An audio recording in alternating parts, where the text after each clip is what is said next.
As we write tests for our application, we need to know how much of our code is covered with tests. So back in terminal, when running ng test, we're going to pass a parameter, code coverage. With this, we get a new folder here, coverage, which gives us a report of how much of our code is under tests. So let's open up this index.html in our browser. And this is what we get. So on the top, you can see a summary of code coverage. So here we have 93% of the statements under tests, 100% of branches, which means if and else blocks or execution paths, 77% of the functions, and 96% of lines of code. And next to that, you can see a more detailed number. So 79 lines out of 82 lines of our code are currently under test. Now below this summary, you can see a breakdown of code coverage based on the folders and files. So let me show you something.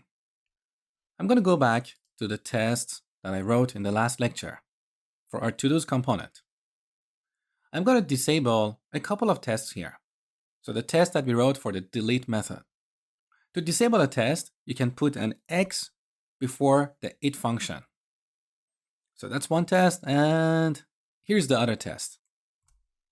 You can also disable an entire suite by adding an X before the describe function.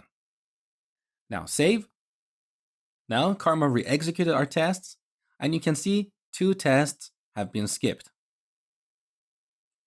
With this, if we come back to this page and refresh, look at the services folder. Now our code coverage here is reduced to 75%. Let's have a closer look. So here we have 2 files, our to-do service and our to-do component. In to-do service, our coverage is 60%. Let's have a look. So the lines that are highlighted with red are the lines that have no coverage in our tests, which makes perfect sense because we haven't written any unit tests for this service. That's what we're going to do in the next section, because in order to write tests for this service, we need to run this in the Angular environment. Now let's get back. Let's look at our to-dos component. Look, we don't have any tests for the delete method. So this is how you can track how much of your code is covered with tests. Now, what is the ideal number for code coverage? Should we aim for 100%? Well, ideally, yes, but that's really hard to meet in a lot of projects. And as I told you at the beginning of this section, it really depends on the time and budget of your project. If you have enough time and budget for writing tests, it's good to have at least 70% code coverage.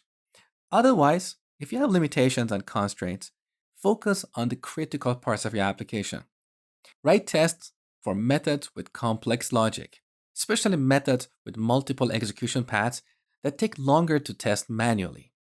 So that's all about code coverage, and this brings us to the end of this section. I hope you enjoyed this section, and thank you for watching.